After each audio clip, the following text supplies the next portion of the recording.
Hi, I'm Sean Stone. Join me as we get on up with James Brown's son on a special episode of Buzzsaw. Central Intelligence Agency. It was described by witnesses as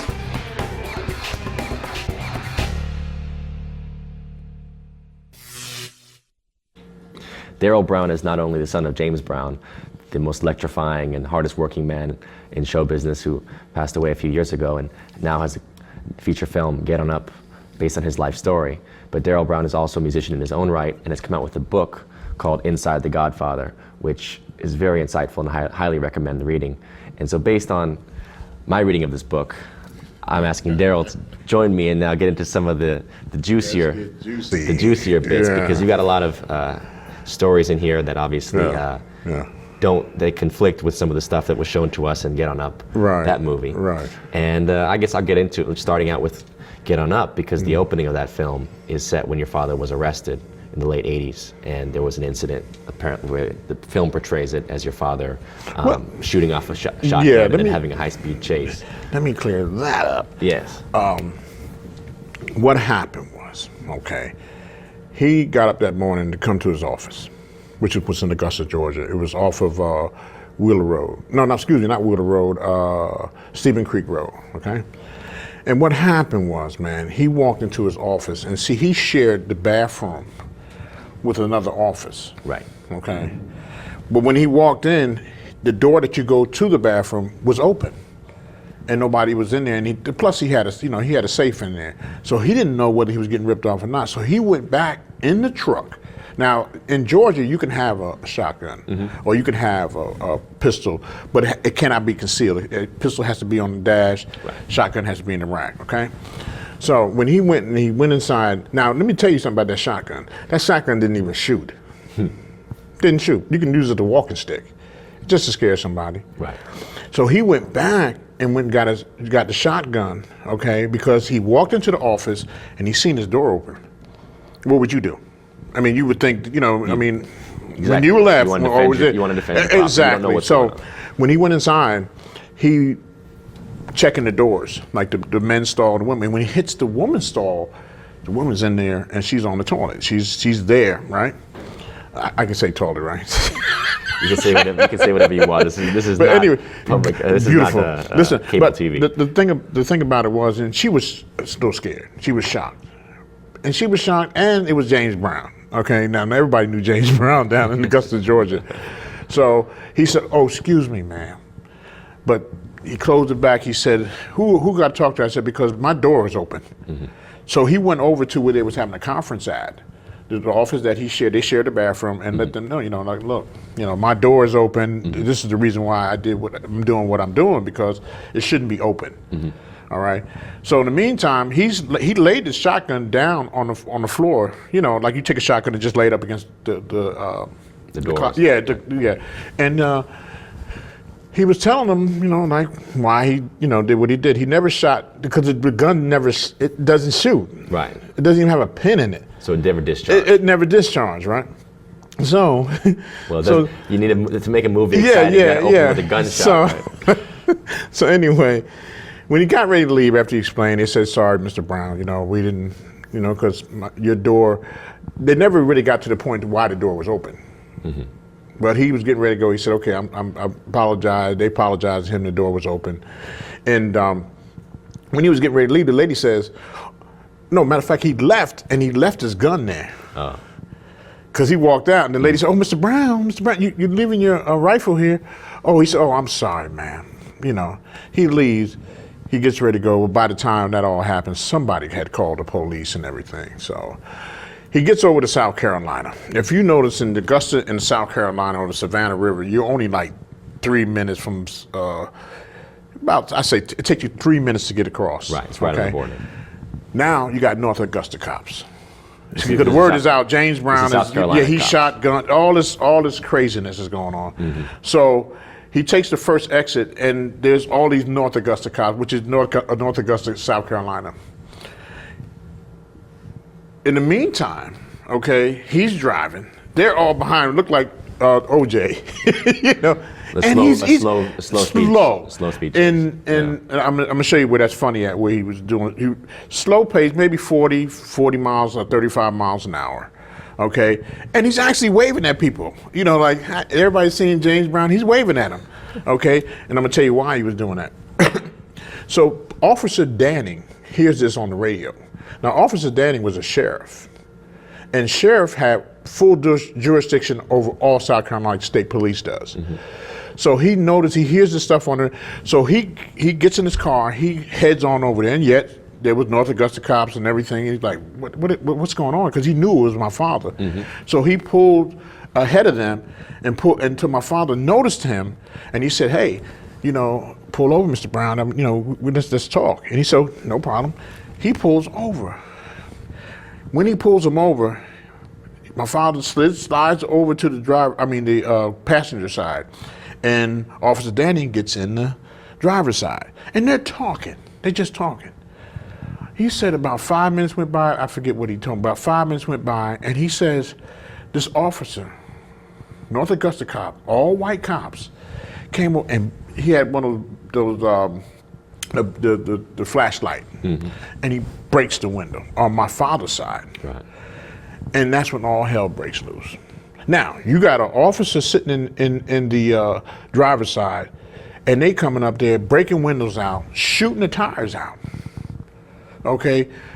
That truck had 17 bullet holes. Okay? Officer Danning said when he went there, he said, matter of fact, he got out and trying to stop them, like, you know, everything is good, everything is fine. Yeah. And this is all his testimony in the book. Right? Yeah, this is what that's what he says in the book, you know, and that's what my father told me too. And he said, why Officer Danning was doing all that, he said, he said, I seen the opportunity. He said that truck started up. That's all he wanted to know, because he slid back over to the driver's side while Officer Danning's had to tell him to stop. And he takes off. Officer Danning takes off right behind him.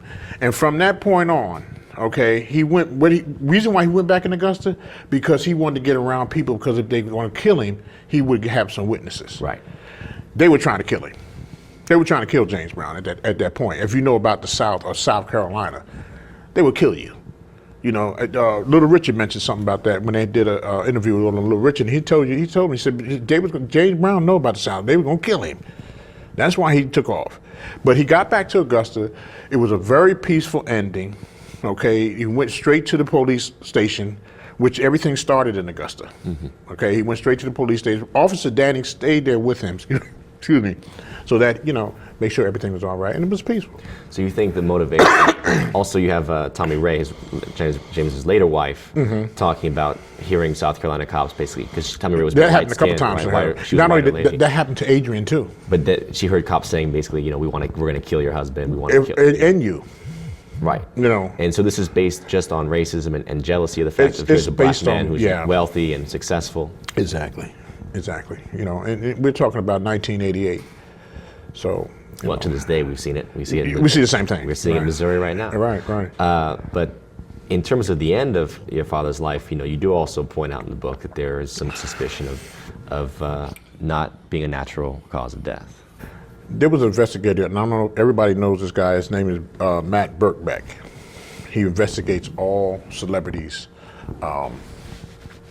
when they die. First of all, there was no autopsy. I don't know how he got away with that. My mother had ovarian cancer. She had an autopsy. Even though we knew what she died from, still, you have to have an autopsy. Right. Okay. What happened was somebody was paid off, the doctor or somebody was paid off not to have an autopsy. Now, I'm going to bring back attention to Chip Lumar, who was married at the time, or they were separated. Matter of fact, they separated not too long after that. But Chip Lumar went on national television at Channel 4, I think it was, in Atlanta, and he started talking. He said, every bone in my body can't tell me that James Brown wasn't killed. Now, what I found out with the investigator, okay, and you can see all this stuff. You can go to his website and everything. It says, if you put in there the death of James Brown or the lynching of James Brown. You can find all these things. He said that, and I didn't even notice, that he said that my sister was there, okay, and Chip Lumar and Charles Bobbitt. Who was Charles Bobbitt? Charles Bobbitt was my father's manager at the time. Okay, and he used to also be a manager with Michael Jackson for about 2 years. Right, we're not even gonna get into that because he said he was fired. I found out that he wasn't fired. His job was ace because he was stealing money. They were the only two there. See, now after a while, there was a lot of people there, but they all went home. Mr. Bobbitt says that he went down to the pharmaceutical downstairs, and the pharmacy closed at 10 o'clock. Now this is after 10 o'clock. He's saying he went downstairs to get my father some Insure. If you know Emory Hospital in Atlanta, Georgia, they'll feed your whole family. You ain't got to go nowhere. You don't have to go down there and get no Insure or whatever. They have places where you can sleep. This is a very good hospital, Emory. And they have, so all these things that he says, it doesn't fit. Okay? It doesn't fit at all. Like he says, my father had a burning sensation and, then he covered him up and all of a sudden he was gone. The doctor says that before my father, they had cleared his chest up, number one. They cleared all this stuff and everything. And I kept getting calls from this Mr. Charles Bobbitt saying, they can tell everything your father did. Now everybody knows what he did. I talk about it in the book. I don't hold no punches back, and what they was calling PCP. Well, it wasn't, it wasn't PCP. You see, but that's only, it acts as hallucinogenic as angel dust. They act the same. You know what I'm saying? It's formaldehyde, and he used to take like his cool cigarettes and dip them in them sometime, but he didn't get high all the time. If he did, he'd been a lunatic. You see what I'm saying? You can't smoke that stuff every day, and if you do it for a week, you coming out like a zombie. Right. So I understand the kind of drugs that you have. I mean, I tell my father, I got a PhD in drugs. I went to prison for drugs, so ain't nothing you can tell me about no drugs. You know what I'm saying? So let's clear that up, that it wasn't PCP, okay? So Mr. Bobbitt claims that he went downstairs and got this Insure, okay? But I don't know what he's got. I can't say that he got whatever, came back, and that's when all the stuff happened. It wasn't maybe about, not even a half hour later, and the doctor said he gets a code, and he's saying to him, like, because he knew my father was clear. Everything was, they were going to keep him for one more day, and we were going to do, we usually start doing Hartford, Connecticut this Monday, because I was in New Jersey at the time, and when I was in New Jersey, we had already said that we wasn't going to do Hartford. Let them rest, and we'll do B.B. King's Club, okay? So, because they were still pushing him, driving. Yeah. The tour schedule. We still had the tour schedule going on. Was quite insane. Right. For but he said when he went in to see Mr. Brown, he was laughing. He was having a good time. Everybody telling everybody to go home, be with your family, and all that.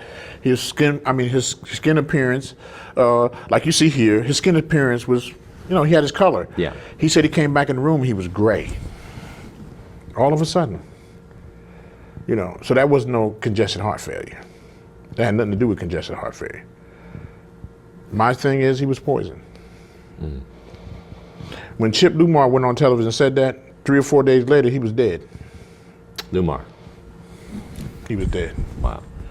So, it's... Well, in terms of, whether or not the poisoning is definitely, one way of doing it, but the question is motivation. Now, I know people like Randy Quaid have come out saying, look, I believe that there's what's called celebrity whacking, right? Yeah. And he's said, look, I know people that I believe were killed because their managers, their lawyers, people were taking, basically, they got control, they wanted to get control of the assets, they got some stake in it, and then they changed the wills. I can show people where they can go. They can go to starplanettv.com/straight/talk.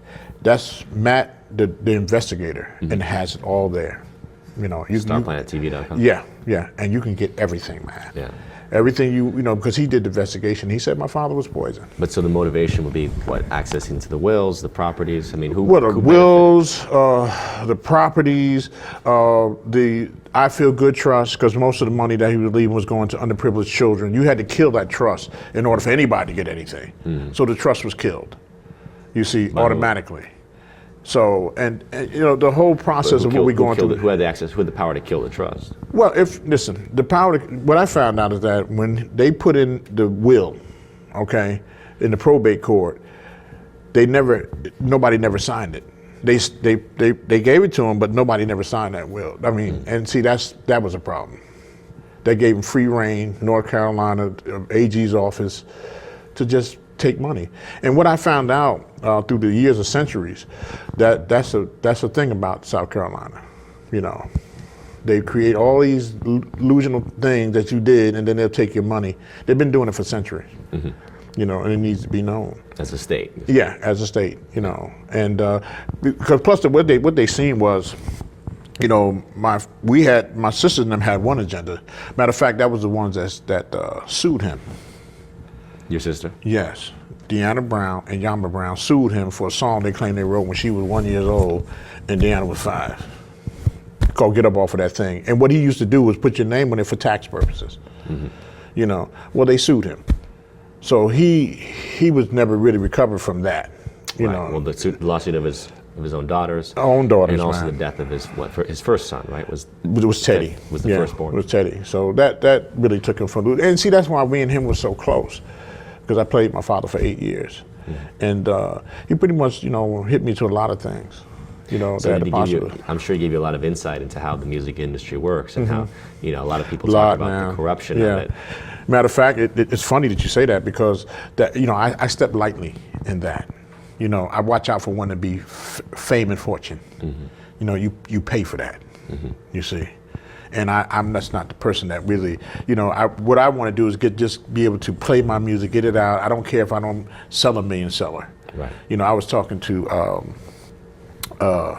Ice-T, right? Now, you know, with his controversy with Cop Killer and all that stuff like that, right? Mm-hmm. But he says, Daryl, he says, man, he said, I got my own thing. I got a nice underground crowd. I send 350 copies. That's just like selling 1 million, because I get everything. I get exactly. one. So, you know, my concept of that is, you know, I want to get good music back out there again. Music that you can play with your mothers and party and doing things like we used to, you know, because now it has us so separated. Absolutely. Yeah, yeah. But so your father was able to break free of most of those corporate controls over his music? Well, see, that was the reason. That was one reason why they would have, because see, let me tell you something. He, back in, I can remember, I'm gonna say 65, him and Otis Redding were getting ready to start the most biggest distribution company for black music. Well, next thing you know, Otis is dead. And Otis didn't die in no plane crash. He was beat up, okay? So was Sam Cooke. Sam Cooke was getting ready to own his own publishing. He was murdered and beat up, and they tried to say that it was a lover's quarrel, and the guy came, you know, okay? So all these things my father was telling me, but the reason why they didn't kill my dad, because they figured they could make more money off of him. Right, so long as they could make money off of you to keep you alive. Exactly. But at a certain point, they can also kill you and take your assets. Yeah, you become like Barbie and Ken. Okay, you're a commodity. You're something you don't even. I always call it as the slave master coming taking his name back. You know what I'm saying? Mm-hmm. Because it seems that way. It seems like that. Oh, right, because the slave gets the name of the master. Exactly. Right? So here we come. We know now we own you. Mm-hmm. And see, my father never sold his name and likeness. But now we own that name. We're making money off of you. And once that name, and see, you got to understand now, he was at the highest point of his career. Okay. So there had to be some kind of shakers and movement behind that, because you just don't die on Christmas Day. Now, what do you mean he was the highest point of his career? Oh, he was at the highest point of his career. He was at another, here we go again. You got 7 decades. My father was a millionaire 5 times. That means you got to come down and go back up 5 times. And he was at the highest point of his career. He had did many things, especially when we did the thing with Michael Jackson on BET and different things. Mm-hmm. You know, now everybody sees the legend. This is the legendary James Brown. Mm-hmm. This is who everybody's gotten everything from. You know, he changed the game of music. No, we got a lot to talk about the music, but first I want to get back to the Michael. You mentioned Michael Jackson, and MJ obviously derived so much from your father, and he loved your father to the point that he spent an hour alone with him after he passed away. It was 2 hours. You know, because he wanted to know. You know, he was telling me, he was dressing them and telling the mortician how he wore his hair and this way, asking all kind of questions. That's how he ended up with the gold casket. Your father did? No, Michael. Oh, Michael did. Let me tell you something about Michael and my father's relationship. He was like, that was his dad. Because everybody knows, it was publicized that him and Joe they didn't get along at all. So he adopted my father. He feared Joe. Right. Sure. And he would call my father once a week. They talk every week. He never missed his birthday either. Now, I might have even missed his birthday, but Michael Jackson never missed his birthday. Mm-hmm. He was so close to my father till, you know, everything he did was because of what my father taught him. Mm-hmm. You know, to the last time he came out, you know, he was talking about Sony and different things, you know. He called my dad before that. Because both of them had talked about getting out. Now, whatever that is, getting out. You know, they were tired of it, you know, and you think this goes back to the ownership of exactly the brand, exactly. of The crossroads, you know, the selling of your soul, all kind of things that happen. So now that delves into more of, I mean, speaking of the South, mm-hmm. right? Mm-hmm. Going back to who was it that wrote that did the song "I Sold My Soul to the Devil"? I know you're talking about Robert the blues singer. Yeah. Robert Johnson, right? Yeah. And his whole deal with the devil, and then do you think that is real in the music business? Very much. I mean, it's very much real. But how so? I mean, something literal or more of a spiritual sense of selling it, or do you think it's something physical? When you look at the industry today, it's very demonic, the way they place things. It just doesn't make any sense. Mm-hmm. You look at rap music, okay, and I've always said rap music is a genocide against our children, okay? Because when you look at rap music hasn't done anything positive to bring people together. Well, definitely, I would say the last 20 years. Exactly. Yeah. And see, the music that we know of, from rock, I mean, from who can I think of? Crawford and Nash. What was those guys' name? I mean, Stills when and Nash. If you listen to the music, it was always about love. Mm-hmm. When was the last time you heard a love song? On the radio? What, Katy Perry's music and Lady Gaga's music doesn't count? Because that doesn't work for that. You see, their whole purpose is you are owned. You have something. They give you two options. They give you, at one time, okay, you had Jay-Z, okay, and you had P. Diddy on both sides. Yeah. If you didn't go to P. Diddy, you had to go to Jay-Z to come in. Mm-hmm. Every time something happened with the rappers, who do they go talk to? Jay-Z, mm-hmm. You see. So it's a thing of where, and they promote, the way they promote rap now, I mean, this gangster rap and everything, what good is that doing for our children? You know, when we were slaves, you know, we didn't come up thinking about a slave master. We uplifted people. We talk about getting out of there. Mm-hmm. You know, here they talking about staying there. Mm-hmm. You see, it's a difference. You know, and it's like I told her, I said, rap music was a genocide against our children. Now, I worked with Curtis Blow. Okay, he was one of the first ones I ever worked with. Starsky Love Bug. Mm-hmm. Okay, and I seen something coming in then. This was like in 1985 when I was with Soho Production. I seen something happening, and I didn't want to be a part of that. You see, because at the point where they were and this is one reason why Curtis Blow left Def Jam. You know, because of that. You know, because he said, man, they had us doing, they wanted us to do so much vulgar stuff that it wasn't even funny. Right. They were pushing it. Yeah. Exactly. You know, so you look at rap music and you look at how long it stayed, but it doesn't have the support that it needs. Mm-hmm. So who would you get the support? You have your children. You see, you have them. And I tell everybody, I said, that's what it was. It was a genocide against it. If you push something in somebody's head long enough, they're going to like it. Of course. Because that's all they're getting. Exactly. You see, they're not getting the music that we used to get, like Marvin Gaye's and the people that had messages, Gil Scott-Heron. We're not getting those songs anymore, okay? Now we're getting a song talking about, I'm taking you home, screw you, and then saying, I don't want you to meet my mother.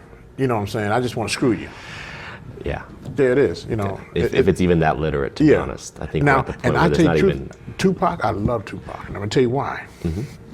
What Tupac did was he touched on being a thug, but what he did was he turned being a thug around. Okay, and it was a reason for that. You see, because you thought of us black men as thugs. If we didn't have you thought of us as thugs. Every time a black man's on the corner, and we're congregating, we just talking, that's a gang.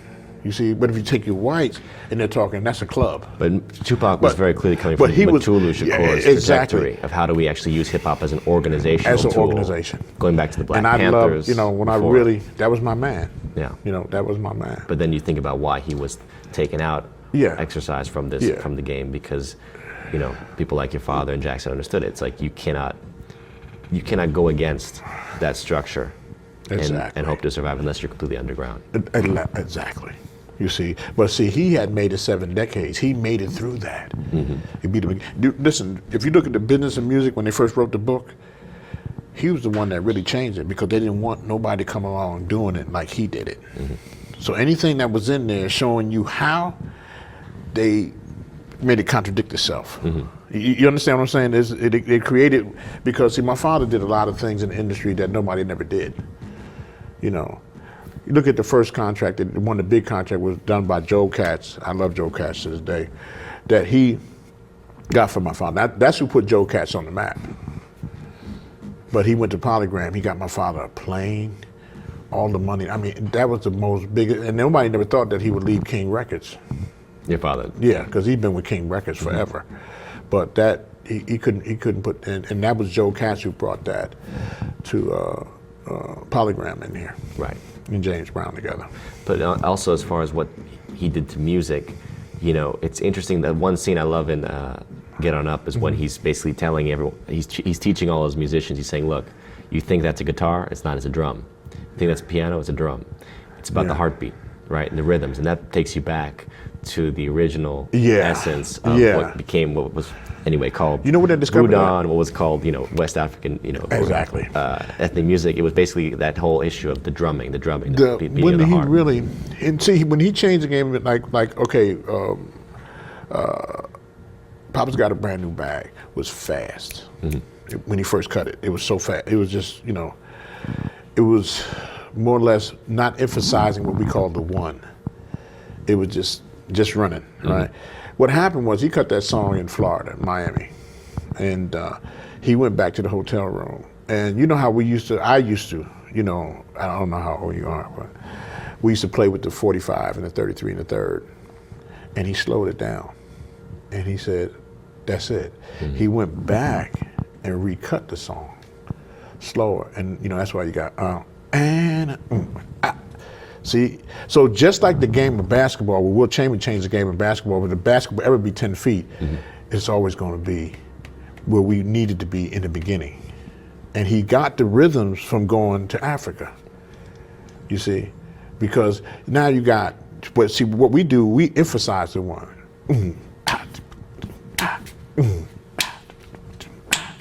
You feel that. You got to be deaf, dumb, and blind not to feel it. You can put your hand on the, you know, and be deaf, dumb, and blind, and you still gonna groove. Right. You know, it's just that. You know, it's the right type of music. And if you notice how rock is now, even they emphasize the one. You know what I'm saying? Because you have to have a bass. So he changed the music from 2 and 4 to 1 and 3. And see what what they're talking about in here was it happened with Sinclair Pinckney, which was his horn player. Sinclair had been with him for 40-something years, since the beginning. And Sinclair was like, he was doing something, and Sinclair said, but Mr. Brown, that's not theoretically correct. Exactly. Yeah, you know, it's not theoretic. He said, it's not theoretically correct. Right? Theoretically, he it's not said, good music. does it sound good to you? He said, yeah, I mean, you know, it works and everything. You're going to argue with God's ears? You see? Because see, what the thing about my father, he never second guessed himself. He did what and see, I tell a lot of people this. I said, you know, you talk about God never talks to me. He talks to all these preachers, but he don't never talk to you. Why? You don't have the same number or something? You understand what I'm saying? So, and what he was saying was, See, that's why God gave us one mouth, two ears. We need to listen more than what we talk about. You see what I'm saying? We want to pray, but that's not the answer. It's visualization. And meditation and visualization. Mm-hmm. He understood that. Mm-hmm. You see, and he always went with his first mind. Right. And we say that's God's mind. He never second guessed himself, and that's what made him so famous. Yeah, and he never powerful. second guessed. He went with it. What you told him he couldn't do, he'll do it. Right. Just because you told him he couldn't do it, that's how he was. Exactly.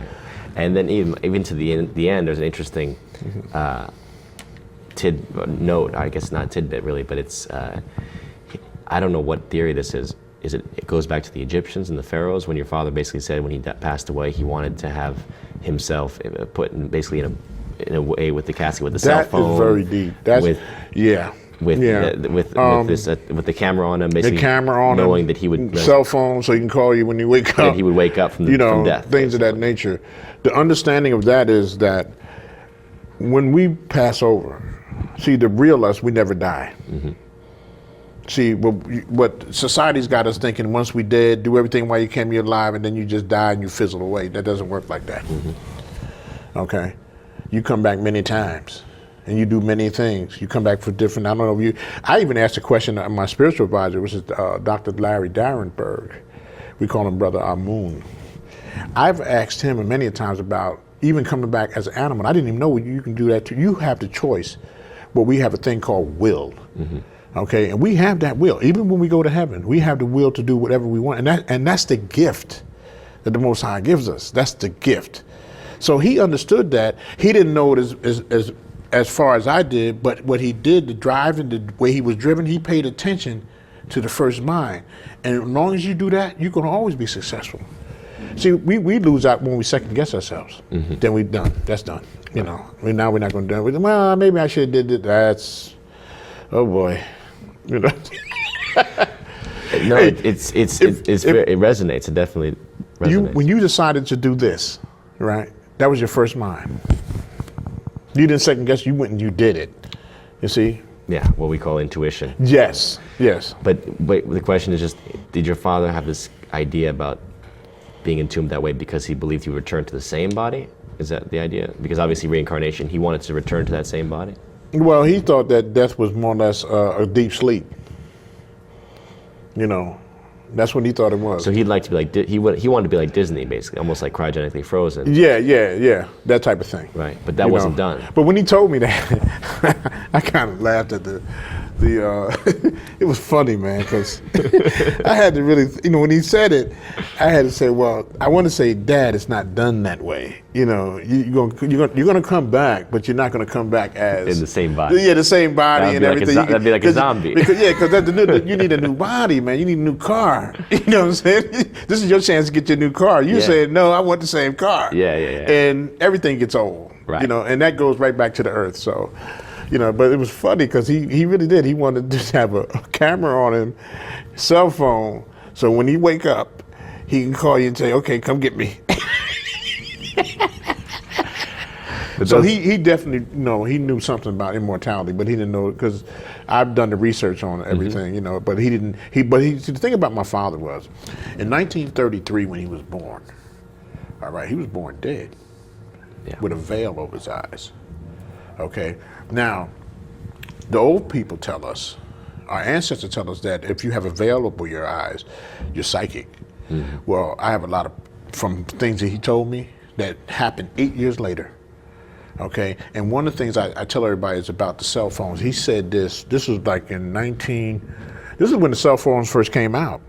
Remember how big they were, the real big ones with flip and all that stuff? Well, he said, you know what?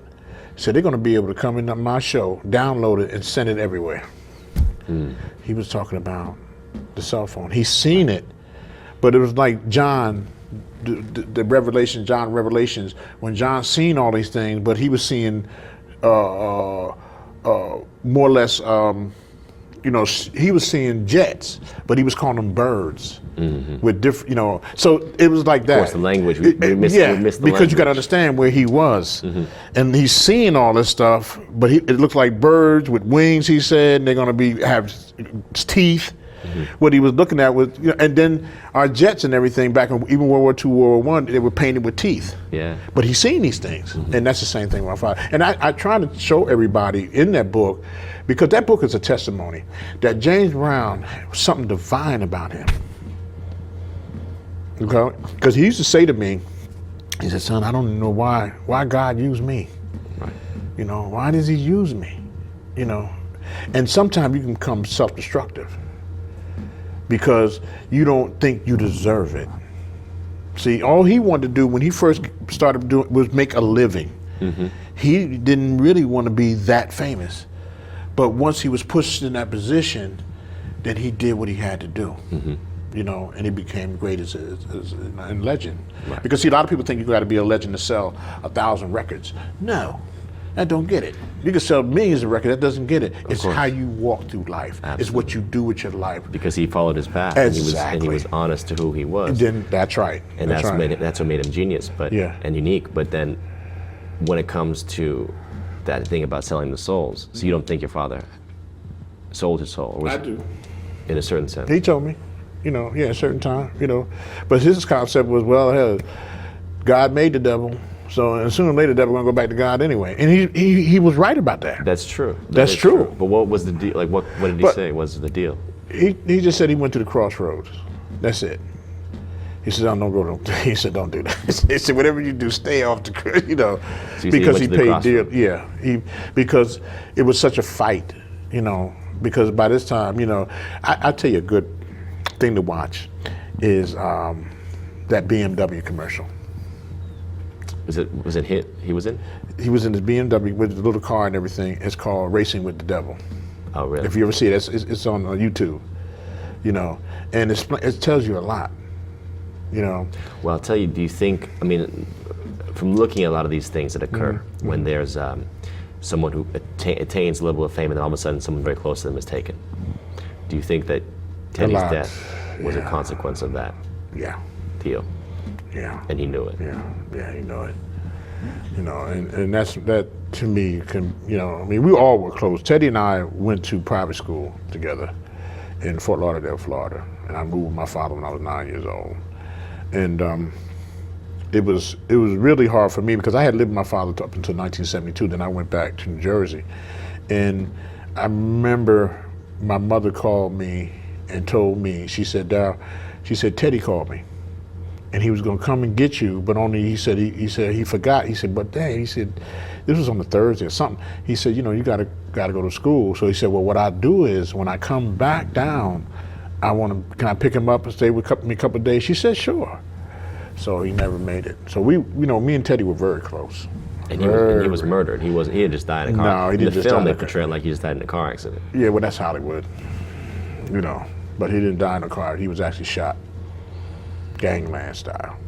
You know, they seem to think that he's seen his cousin and another friend of theirs get shot first. He seen that first and they shot him.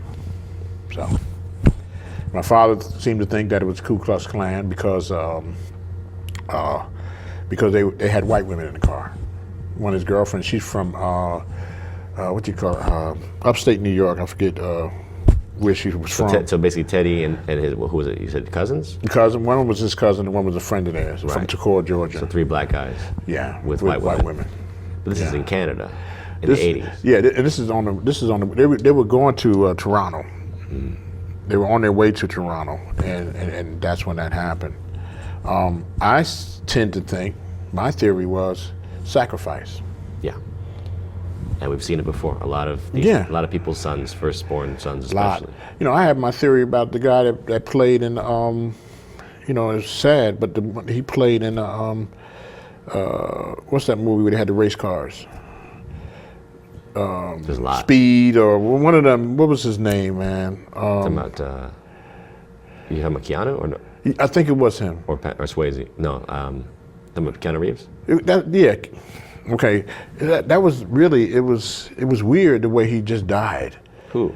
No. Well, Keanu didn't pass away. No. I'm thinking about Fast and Furious. Yes. You're talking Yeah. about Paul Walker. Yeah. Don't make sense. It just don't add up. Well, Robin Williams just passed away, and there was a strange coincidence that Family Guy was playing the same on BBC, and it ended at the moment that it was announced that he died. And that episode of Family Guy was the one where Williams was on it and talking about suicide, talking about cutting his hands off, which of course, presumably he cut his wrists and then hung himself. Family Guy, the week that Paul Walker died, the week before had shown the episode where Brian the dog got hit by a car and killed. And the Paul Walker character is named Brian. TV tells you a lot. Died in a car crash. Movies tell you a lot. Within the week. See, they're telling you things. You see it all the time. You see synchronicities. Dark Water is the movie about the girl who dies in the septic tank on the roof, and then this girl in the Cecil Hotel down in Los Angeles, right, who apparently got into the septic tank and disappeared and drowned inside there. The same way, like in the movie. Same way. Years apart. Yeah. So I mean, if you look at things, we call it looking at it with your third eye. Correct. Your mind's eye. Because what they're going to create for you is an illusion with your two eyes. But if you look at it with your mind eyes, you'll see a lot of things, man. And that's what my spiritual advisor always teaches me about my third eye. When I'm looking at everything I do, focus on it with your third eye. You see through the veil. Yeah. And your father literally saw through the veil when they cut it off. He saw, that's right. And the funny thing about that, when he was born dead, he was dead for 4 hours. That's crazy. And my Aunt Minnie, she walked about 3 miles, about 3 or 4 miles to get to him. And she just, now we know it as mouth-to-mouth resuscitation. She didn't know anything. Because, they were poor. They were poor and poor. Okay, no education. My grandmother picked cotton. My father worked on the turpentine. My grandfather, they didn't have, he was born on a dirt floor.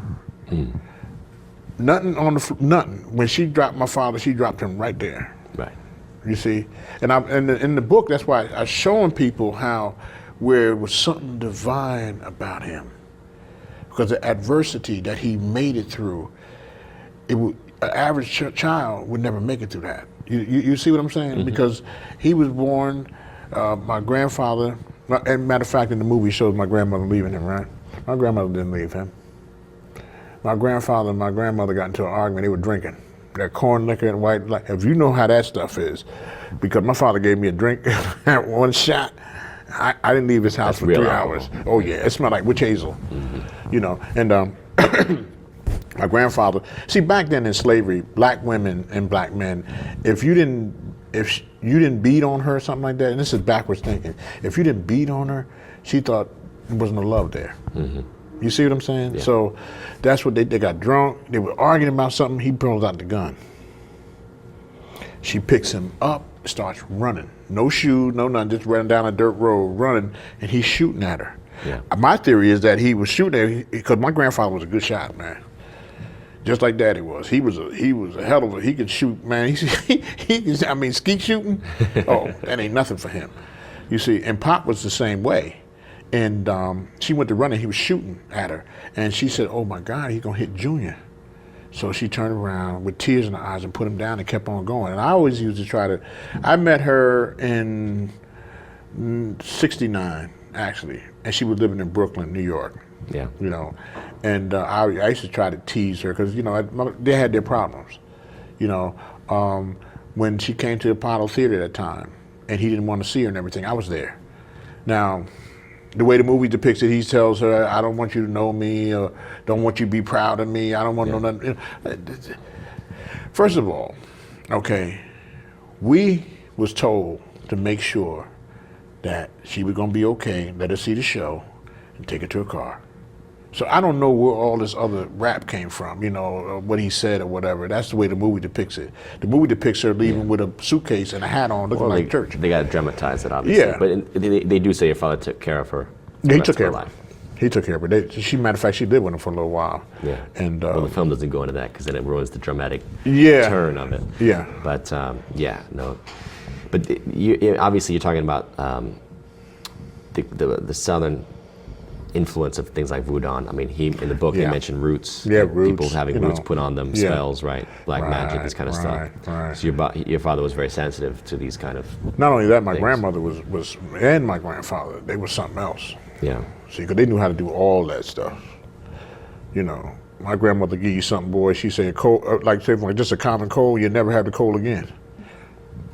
Seriously, my father had asthma. My aunt and them got a hold of him, wrapped him up and everything, did what they did when he was a little kid. He never had asthma again. And I had asthma when I was born. My daughter had asthma, you know, and I grew out of it, you know. But what they did for him, I mean, he had it so bad.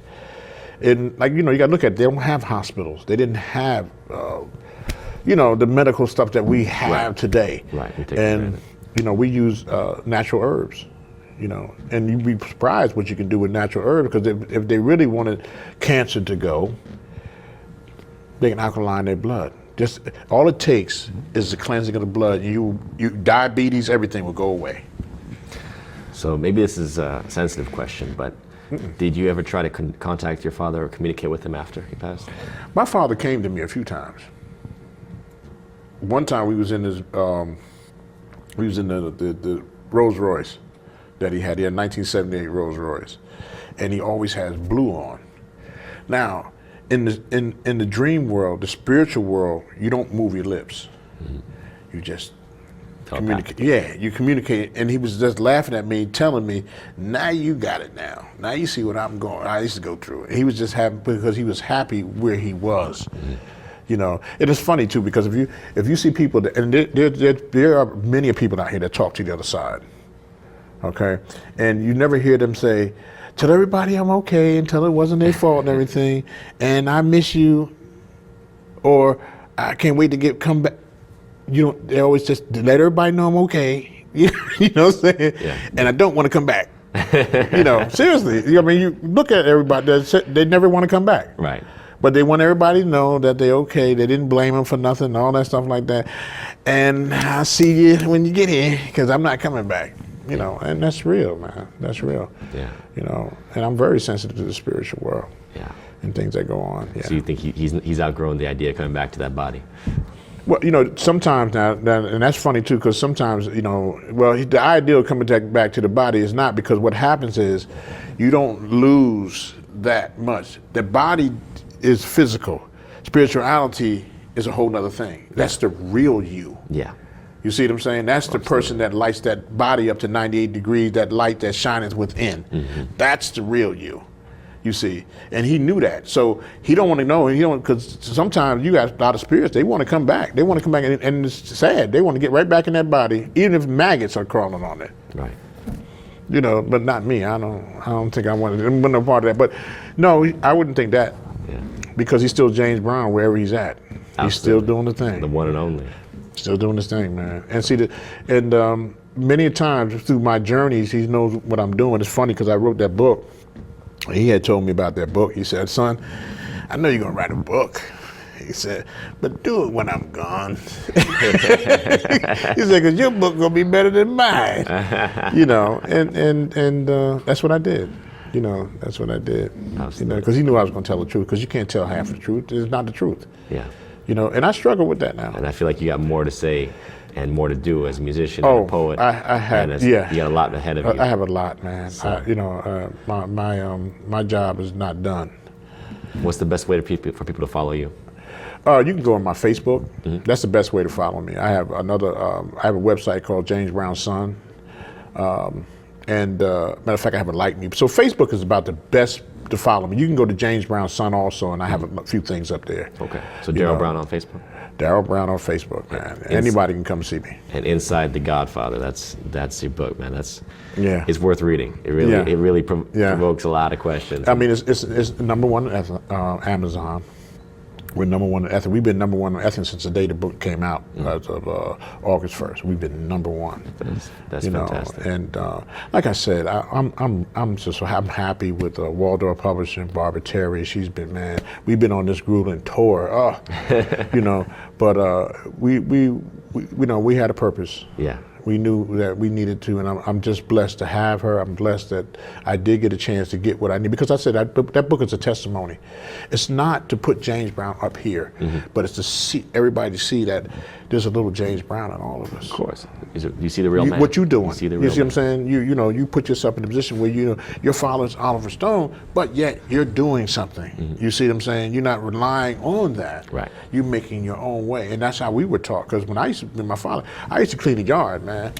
shoot, wash the cars. And I worked in, and I worked in the summertime. Take nothing for granted. Yeah, man. And he said, you're gonna learn. We're not giving you. You're gonna earn yours. Yeah. And that's how it was. That's what's up. Yeah. Well, thank you for joining us Man, and thank talking you, to us man. about it.